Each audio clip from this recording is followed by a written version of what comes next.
they are, I will go ahead and introduce our speakers. And also, just a note that this session will be recorded and posted on our YouTube page. So if that is a concern, go ahead and turn off your cameras. So with that, I have the distinct pleasure of introducing our speakers for our first mini-C of the 2024-2025 academic year. We function on academic years here at Buffalo State. And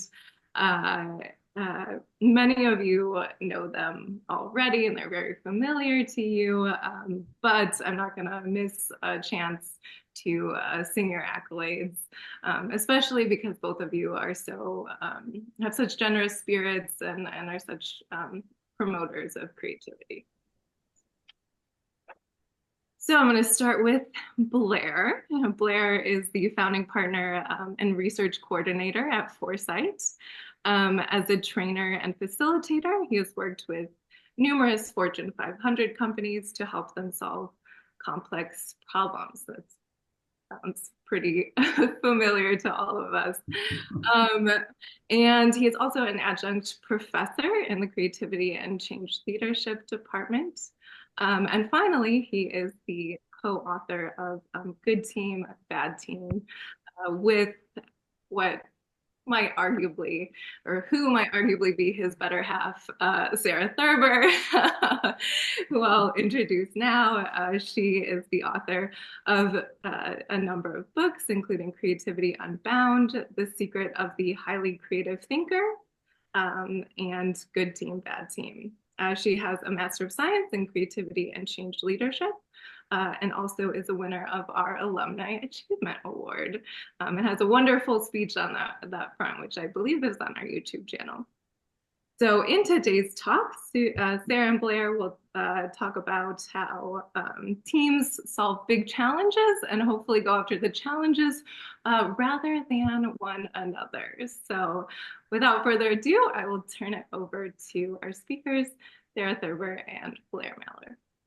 Thank you, Molly. And thank you to the whole CEE community. It's so nice to see these faces. And I want to just add that one of the books that I wrote before this, I wrote with Dorothy Nielsen, The Secret of the Highly Creative Thinker. So I have two co-authors on this call, which is so lovely.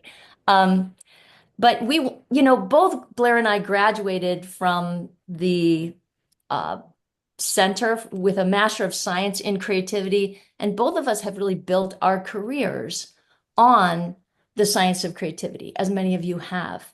And what we found, I think my experience going through the center, there was just a moment where I realized, wow, we are studying creativity, the science of creativity, but really what this is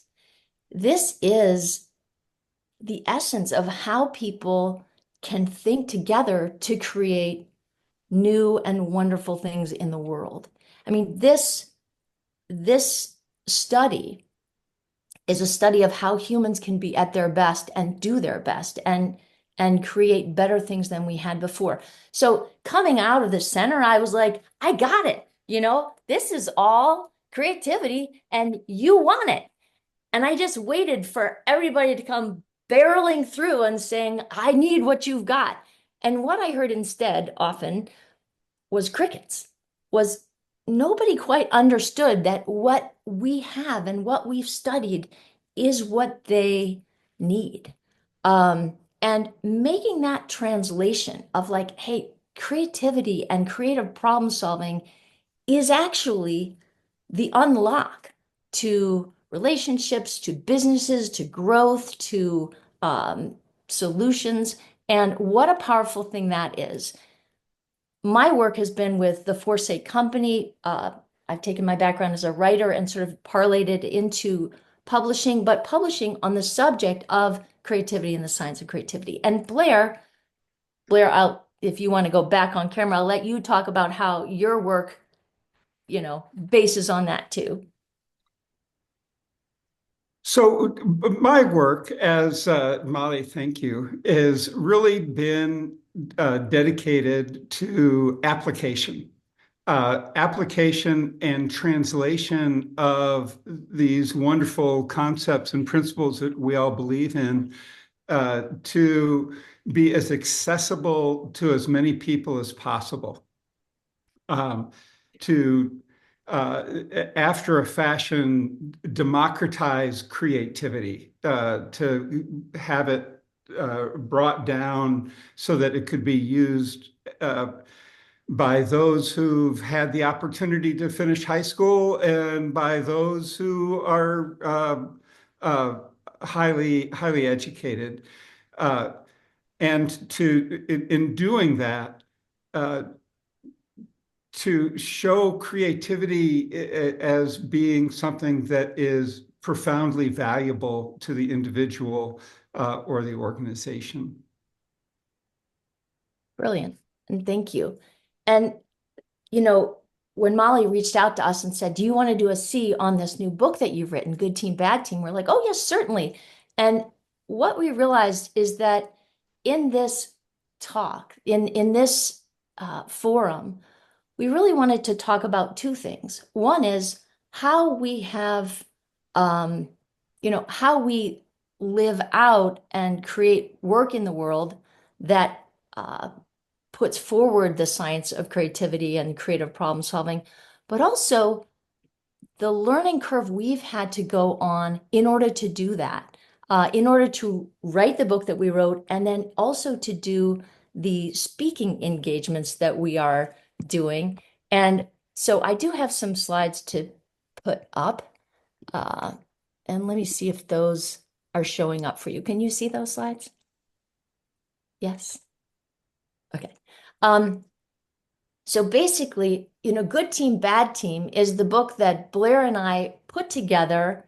And the genesis of this book was, it happened sort of toward the end of the pandemic. And I remember where we were sitting. We were on our sun porch, and Blair, who had just spent the whole pandemic working flat out, having translated all his ability to do creative problem solving in a business context and facilitate amazing work in cost optimization for companies. By the end of the pandemic, he was like, you know what? I'm thinking of retiring. And I said, well, you can't retire. You're not done yet. You haven't captured the amazing ability to take the science of creativity and make it applicable. Like, you know how to do it, but if you exit the stage now, there are not that many people who know how to do what you do. You really ought to write this down. This is the hazard of being married to a professional writer. And he was like, oof, that sounds like a big job. This is the hazard of being married to a dyslexic person. So I was like, I'll help. We'll do this together. It'll be great. 3 years later, it was great. It was all great. No, it was a big job. It was a definitely required massive teamwork, and it required us using every ounce of the tools and the science of creativity ourselves to come up with this thing. But here's what we found. When we decided we would write this book, we went on our own learner journey. We decided, even though I'm a professional writer and I've written a wonderful book with Dorta, like, what if we don't know how to write a business book? What if this were a journey of discovery where we had to start from the beginning? So we enrolled in a course by this woman, AJ Harper, who literally wrote the book on how to write business books. And we went and we said, you know what? We want to write a book about foresight and cognitive diversity and how it plays on teams. Like, we want to write a book about that. And her first comment was, well, a book is not about something. And Blair and I were like, what? How much did we spend on this course? Is this okay? This could be a disaster. And she said, actually, a book is not about something. A book is for someone. And the book she helped us write has been featured in Forbes. It's been featured in Inc. magazine. It's been endorsed by Seth Godin. So the work that she helped us do was really to bring the science of creativity into a general audience. And this is what she said. A book is not about something. A book is for someone who are you speaking to? And I feel like that's something that this group of people can really take away, which is we've all got an amazing thing we know. The science of creativity. That content is so powerful. But who are we speaking to? So Blair and I decided, okay, the people with the greatest sort of impact when they use this work tend to be team leaders because they can make this work on their team. So team leaders with big goals who want their people to go after big challenges, not each other. So that's the book we wrote and for whom we wrote it. And for them, they're busy people who have lots of other things to do. So we had images, we had cartoons, we had graphs that pull from what we know about uh, cognitive diversity. And we also had 3 parts to the book to make it easy to ingest. Part 1 was really know yourself, understand how you approach challenges, how you approach leadership. And it draws on the research of Gerard, which you'll hear more about. Part 2 was really know your team, bringing in some of the classic understanding of team purpose, uh, how teams evolve and develop, and how you can accelerate that. And part 3 is know your challenge. Really, how do you bring creative problem solving into the day-to-day challenges of your team and integrate that into your ways of working? So what Blair and I decided we would do in this talk is sort of split it half and half. I'll do the first half. He's going to take the second half. And we are going to share parts of the keynote speeches that we developed around this book, which again were an effort to take the body of knowledge and make a bridge to people where they are, what they think their pain points are, and what their frustrations are. So I'll go first and share the bit about how we've taken, again, this such abstract stuff and tried to make it super applicable for people as they are. So I actually learned about team building as a thing on a blind date. My friend said, "Oh, you'll love Blair. He's tall and smart and handsome. He has a master of science in creativity, and he does team building for a living." I was like, great. I agreed to this date strictly on the basis of tall, smart, and handsome. But halfway through dinner, I did find myself fascinated by what this guy had to say about teams. And I was a journalist at the time, so I did what I always did when things got interesting. I sort of dropped into journalist mode, and it's like, so, Blair, how exactly do you do this team building thing? Well, it was the mid 1990s, and Blair was right on trend. He would take people out of their offices and have them do ropes courses and trust falls to build trust. Does that really work? You know, he could tell there was a little skepticism in my voice. So he launched into a story about a team that he had worked with, and it was a high-tech manufacturing team. And many of the people on it were Vietnam vets, combat vets. And he took them out of their offices and had them doing ropes courses and trust falls. And he noticed one guy in particular paying close attention. And on the morning of the last day, that guy approached him and said, "I'd like to speak with you. I want to say thank you for the work you do. I've worked with this team for 10 years, and this is the first day I've ever come to work without my knife." Knife. Knife? The guy came to work with a knife? What was he thinking? I was like, well, I guess he didn't really trust his team. Yeah, you think? What did you do to make that change? And Blair thought about that for a minute, and he said, when you bring people together and give them a challenge that is tough, but doable. And let them try and fail and work together to find a solution. It builds trust, and trust builds teams. Well, it was clear to me that if you knew what you were doing, you could have a really big impact on a team in a really short amount of time.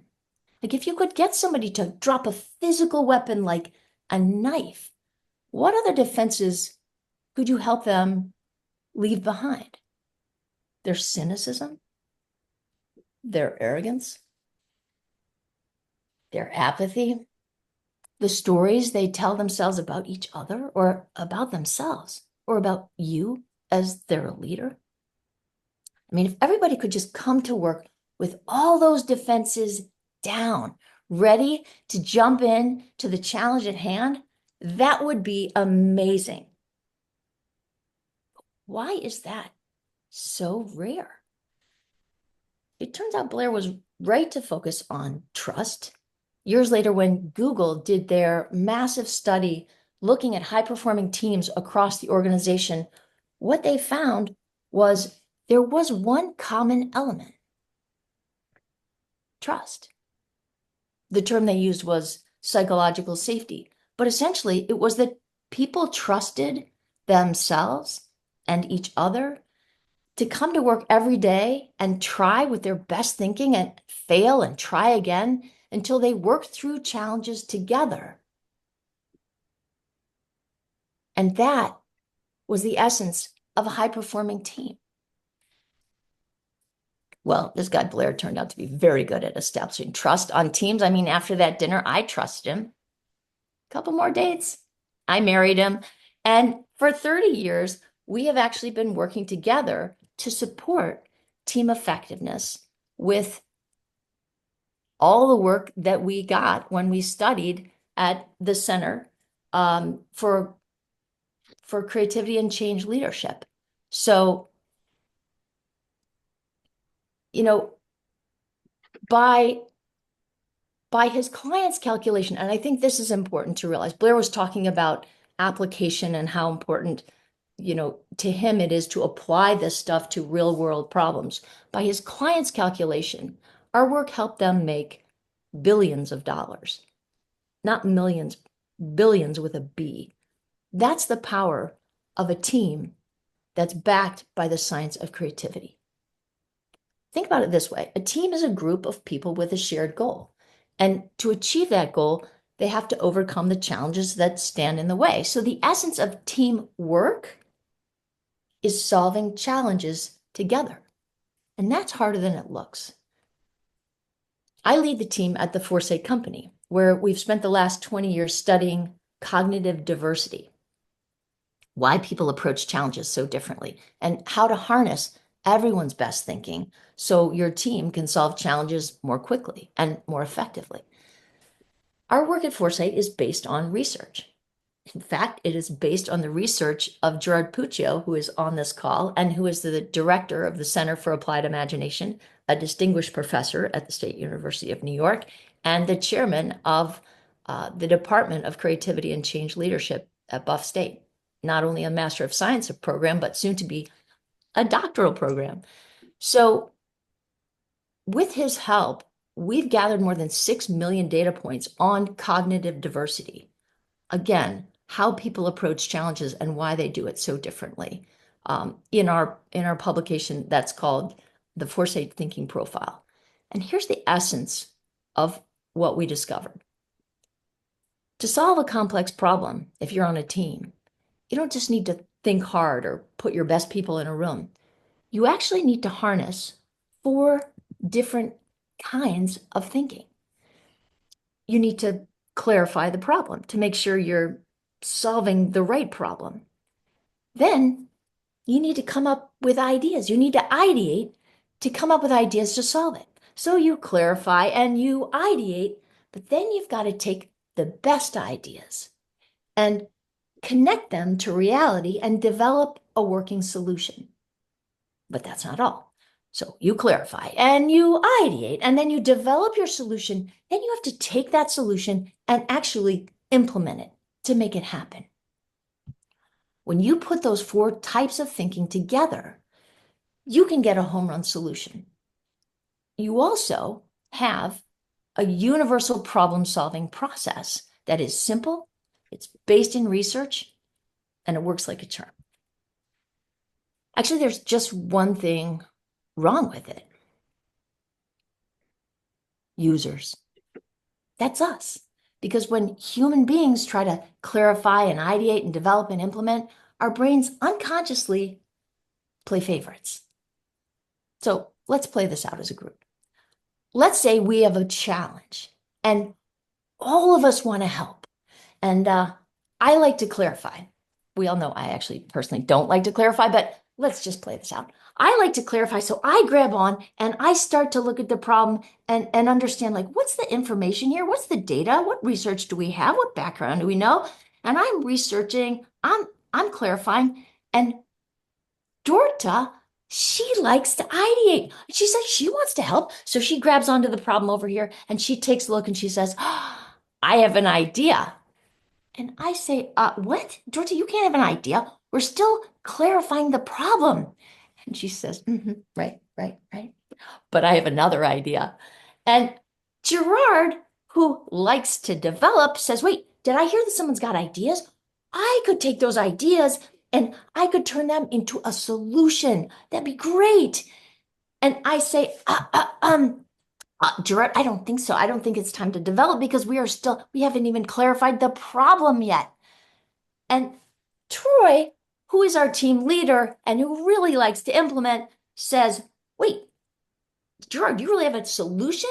I could take that solution and make it happen. And off he goes to implement. And the rest of us are left there thinking, wait, I'm not done. I haven't finished. It's so aggravating to solve problems on a team like that. Welcome to problem solving on a bad team. Actually, kind of a typical team. We're not bad people. We are good people with good intentions, but our team has a problem. Actually, our team has a thinking problem. We all want to think about the same problem in different ways, and that creates stress and friction and conflict that is really hard to sort out. Because instead of wrestling the problem together, we start to wrestle each other. Most people think like, well, you describe people with thinking preferences because that's what these are. But my thinking is actually really normal. I actually think kind of just regular. Let me just say that when you have a thinking problem, denial is really the first sign. So I hate to say, but what I think we all are learning, thanks to the research that Gerard has done on thinking and people's approach to problems, is that we have thinking preferences. And thinking preferences are measurable differences in the way people approach a challenge. Until recently, we thought these were just irritating behaviors that make working with certain people a real pain in the neck. Keep in mind, we all thought this, meaning we all find it hard to work with people when our thinking preferences do not match. I'll finish my portion of this with a true story of two friends, we'll call them Babs and Elena, who went to business school together and they graduated and were applying for jobs, and they were delighted to find they actually got jobs at the same company in the same division on the same team. So they show up at work and their new boss, I was like, all right, I'll tell you what, you guys are the hotshot new MBAs. I'm going to give you a challenge. This is a problem this team has tried and failed to solve multiple times, but I'll give you 3 months. So Babs and Elena, they really want to show up well for this. And both of them get to work. And at their first meeting, Babs bursts in and says, Elena, oh my gosh, I've got it. I was thinking about this and the idea, it just came to me like, this is so good. I've actually started typing up the presentation slides. We're going to be done in half the time. Babs is cheering herself on, patting herself on the back, and then she notices that Elena is sitting there with her arms folded, and Elena says, "Oh, that's quite good, Babs. I too have been working on the challenge, and I went back and found the file of the teams that tried and worked on this before, and in reading through their reports, you know, it really helped to clarify the problem because I found that there's no way they could have solved this problem. They really did not have a sufficient amount of data. They just hadn't gathered enough data. So we're going to have to do research. And it's going to take us twice as long. But don't worry, because I've developed a detailed plan for us to follow. And if we sort of keep at this and follow it to the letter, we'll get this done." You would have thought that Elena had just canceled Babs's birthday forever. Babs came in with her big idea, ready for action.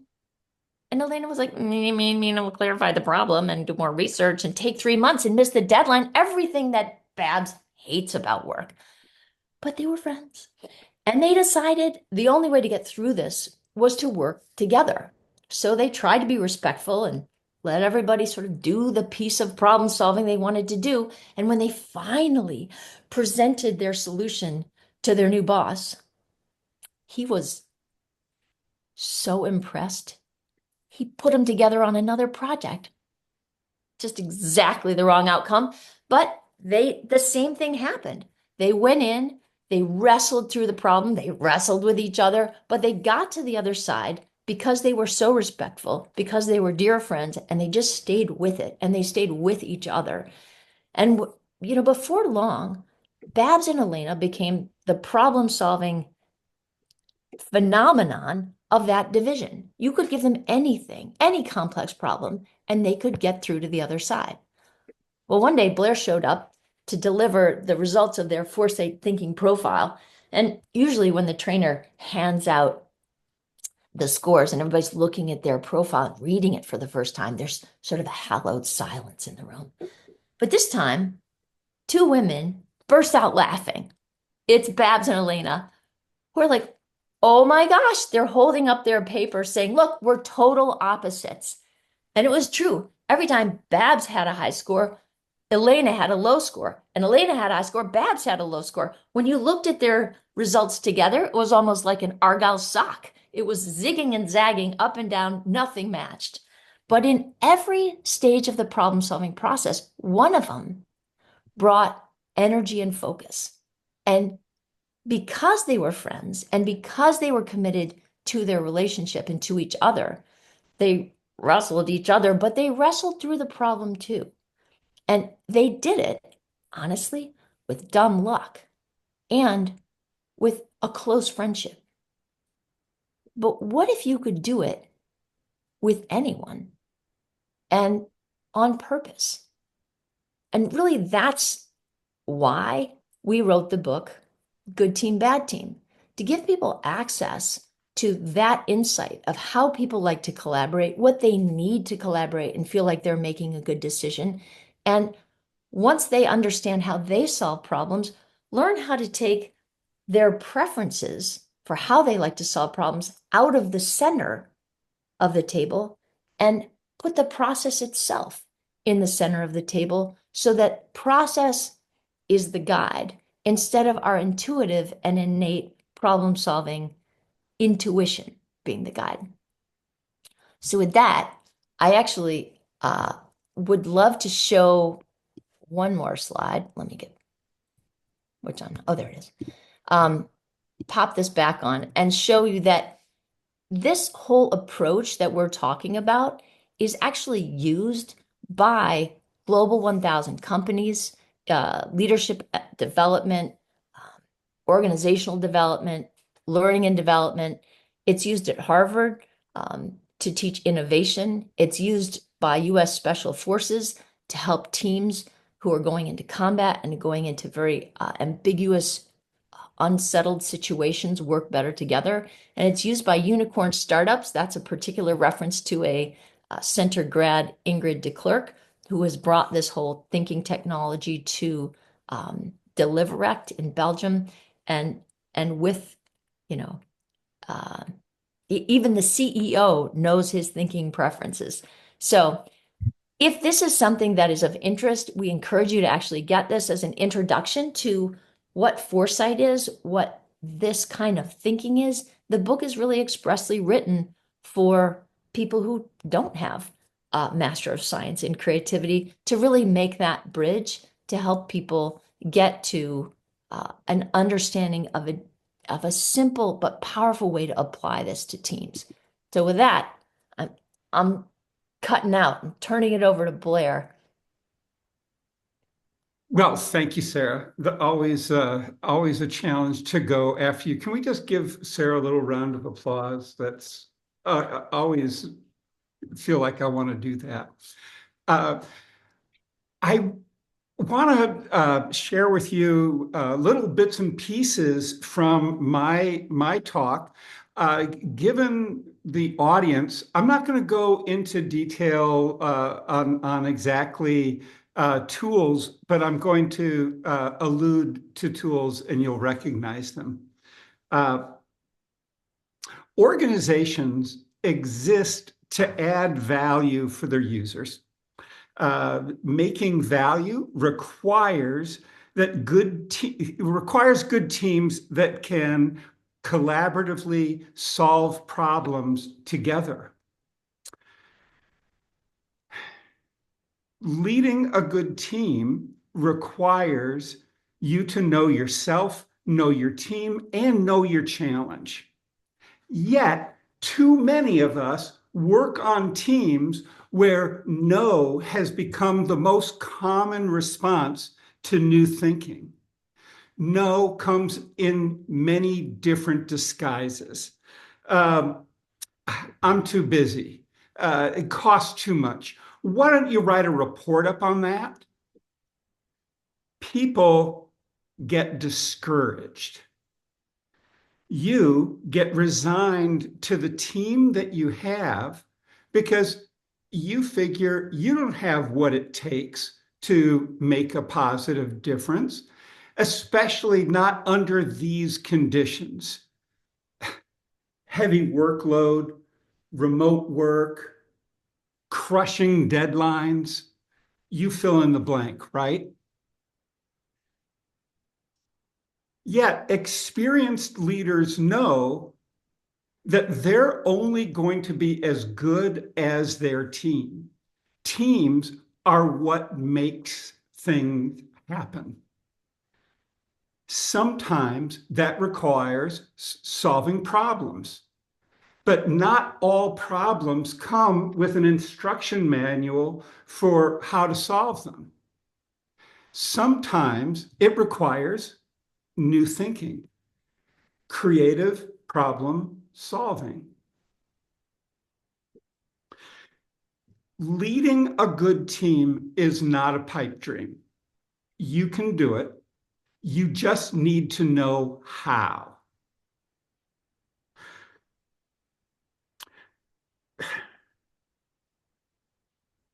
What if I gave you a magic wand that you could wave over your team? What would you wish for? That people could stop the infighting? How about that all of these really smart people could come together and focus on a common challenge? Or how about that people didn't have to tiptoe around each other for fear of retribution? What would you give me for that wand? $100? 1,000? 10,000? More? Go ahead and put it in the chat. Today, I'm going to give you this wand along with some spells to go with it.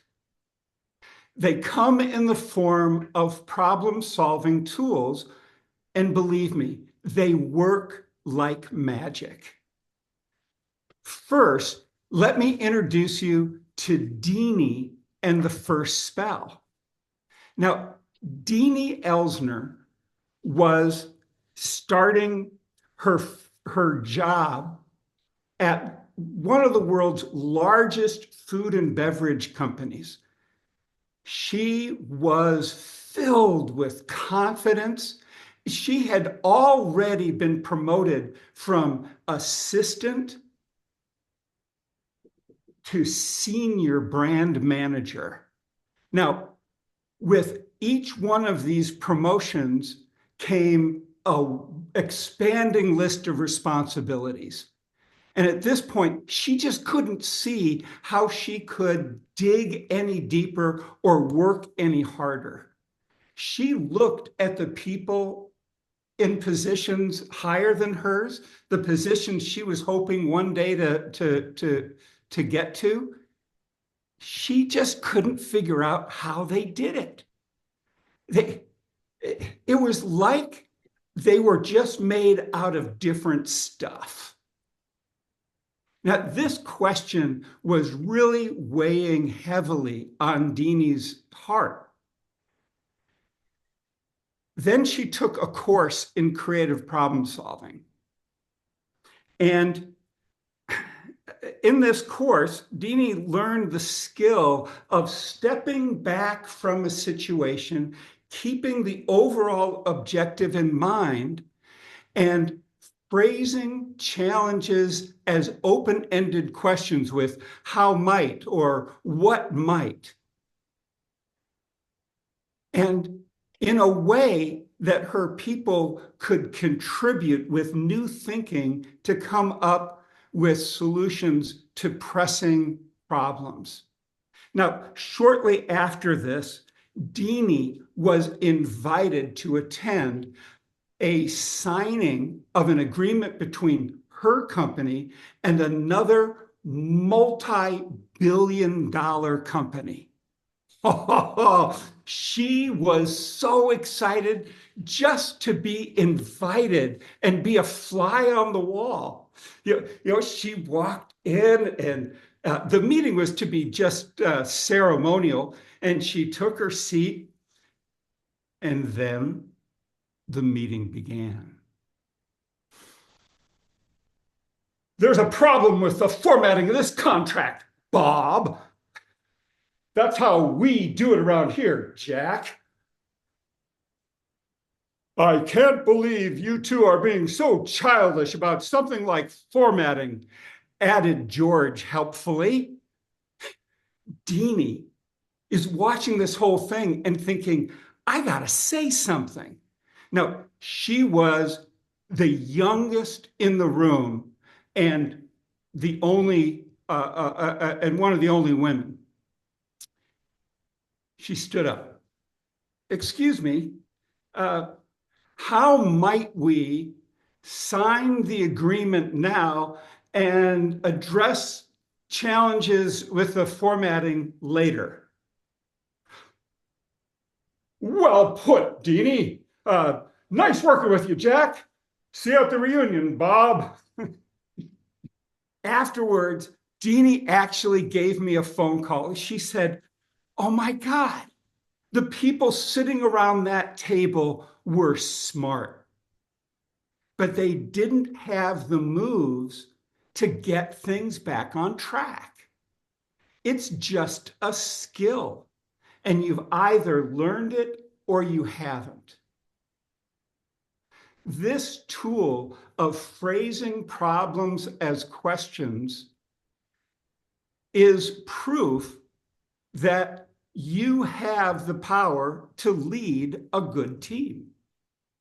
Now, shortly after this event, Deanie got a promotion. And there's somebody who would not have been surprised that she got a promotion. And that's the researcher Michael Mumford. Mumford found that as people rise in authority in an organization, the more the tasks of defining a problem, searching for novelty in an ambiguous situation fall on their shoulders. Now, he called these skills crystallized mental processes. We call it creative problem solving. It turns out that the skills that Dini learned around creative problem solving were the very skills that when she was looking at the people higher up in the organization were exhibiting. And she went on to serve at the C level in her company and went on to serve as CEO and president of many other companies.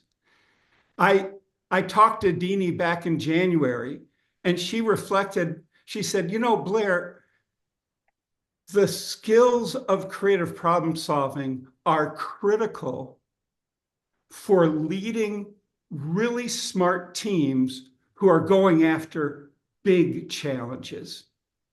And she said, you know, I've never stopped phrasing problems as questions. Okay, so that's one tool. You want to hear the next tool? Sure you do.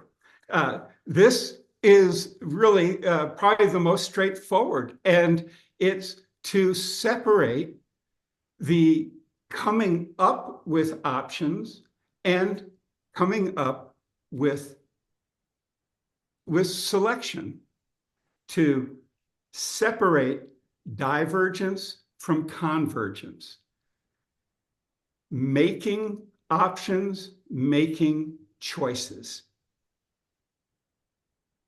The secret to that tool is to don't do them at the same time, to separate. When you're coming up with options, just come up with options. When you're coming up with choices, just come up with choices. In an effort to save some time, I'm going to skip around and go to a final tool. And that's useful when you have a solution or you're improving something. It's called praise first. Now, it needs a little bit of context, and that is, how are new ideas treated where you work? With open arms or with something else?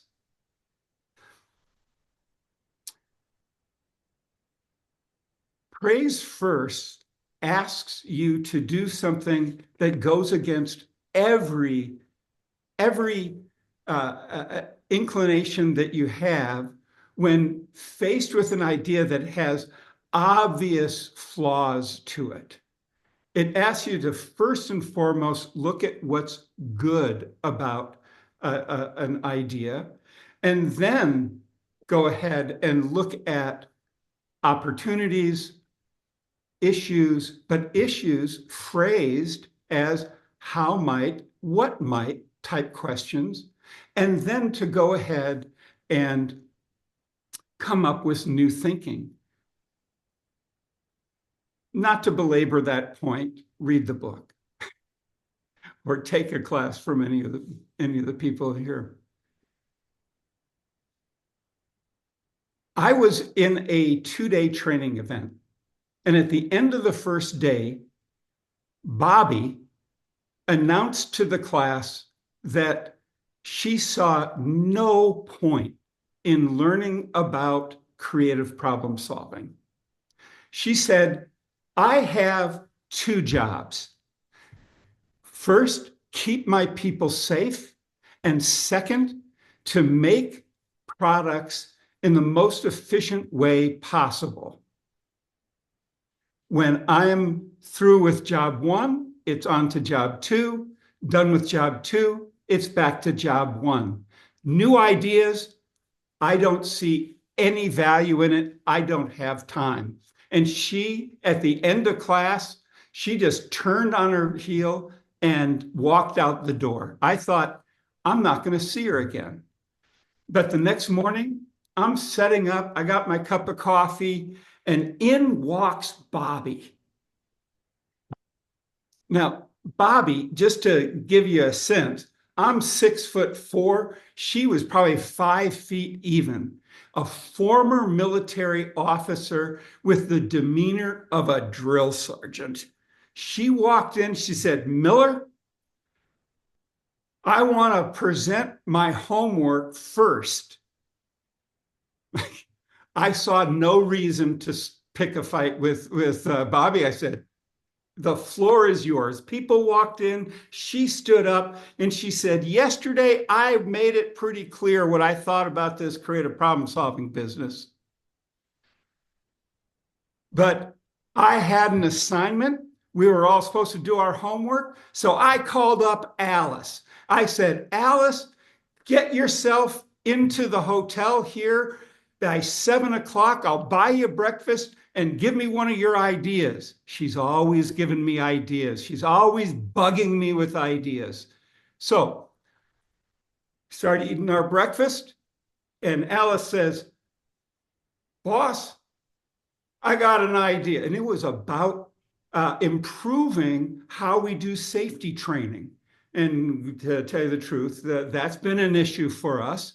And so I had this worksheet, how to do this praise first evaluation. And I went ahead and I said a couple of things that were good about it. And I said what are the opportunities it might, and then I got right down to it. Here's my problem. Here's the issue here. How might you do this? Because I am way too busy to do something like this. Dog, she had an idea for that, and it was a good idea. She said, listen, all I need is your approval. I can get this moving next week. And you know what?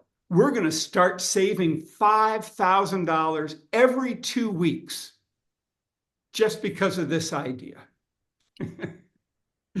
Everybody started clapping in the room because she went about the next thing she said, this praise first tool, I'm going to start using it every single time I get an idea. Everybody saw that Bobby had resigned as the chief no officer. You know, the rest of these plant managers had been working with her for years. And she knew she was as good as her word. She was going to stop with all of this business of saying no to everything. This is the impact that a little creative problem solving can have.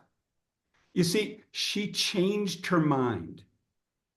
Well, no, that's going too far. She didn't change her mind. She decided to change her behavior. Instead of automatically saying no, she did the praise first, the point evaluation, and she said, what's good about the idea first? What are a couple of opportunities? If it worked, what might become possible? And then she phrased her key issues as open-ended questions that invited solutions. And look at what she got. She solved her two main goals: keep her people safe and make it profitable.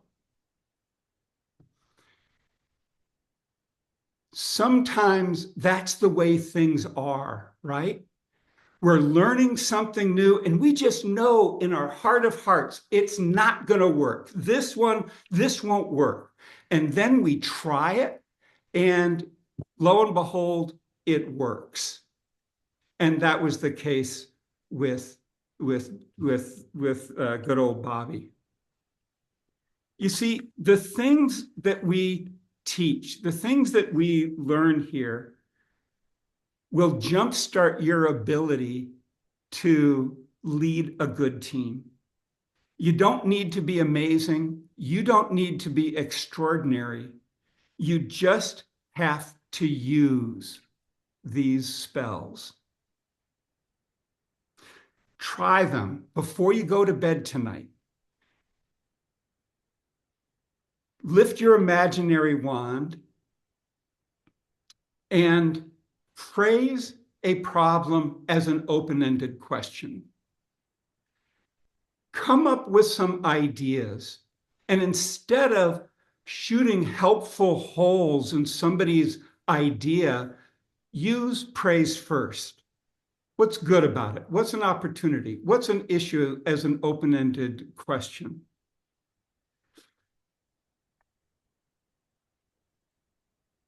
The world is full of challenges. What are yours? The big ones. How might you create a good team for when the stakes are high and the chips are down and the outcome is really important? What's holding you back from unlocking the creative energy waiting to be channeled? These things sound so simple, yet when applied regularly, have extraordinary results. So before you leave, figure out where you're going to practice today so you can start applying it tomorrow. Thank you. And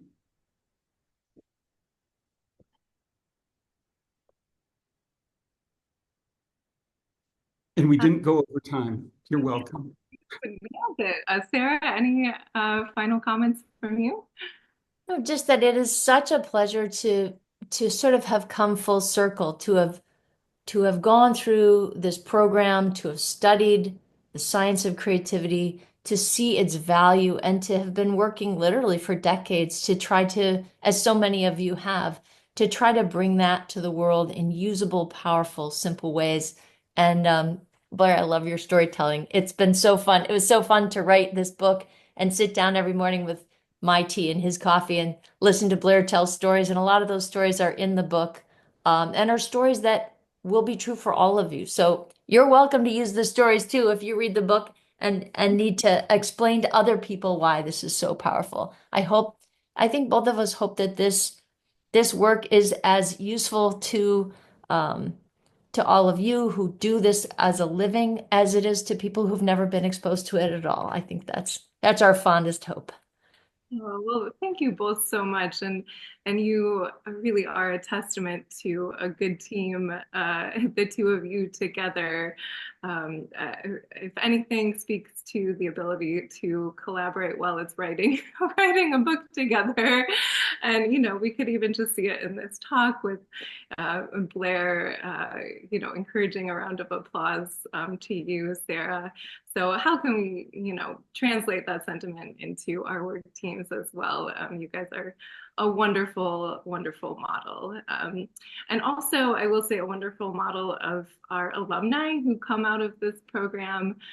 So, I see all these familiar names in the room, and I'm so, well, we'll get to it in a few moments. Sarah and Blair have said that they're willing to stick around. They have some time in their calendars, which recently opened up in the next hour, to continue the conversation with those who would like to stick around. But in the last minutes that we have here, I do want to address the new folks in the room, many of which said that it was alumni of our program who made them aware of the event today. So you guys are great examples of alumni who champion our program and have taken what you've gotten from the degree and built on it and given back. And so we are so grateful. So for those who are new, we would love for you to join our community. We have a number of programs. We have a distance program, a campus program. We also have a certificate. So I'd be happy to continue the conversation, as well as Dr. Udes, who is in charge of our distance program. So her contact information and mine is in the chat. So let's give Sarah and Blair a big round of applause. Thank you. It was so fun to do this with our people. This is our tribe. So thank you for the invitation, Molly. To that point, a big part of these mini-seas is to keep everyone connected. We love to see our tribe. So for those of you who would like to stick around, Blair and Sarah will stick around and answer some questions. For others, thank you for spending your lunchtime with us. And great to see you. And we'll keep you updated on future mini-seas. So thank you all for being here. And for those who would like to stick around, please do.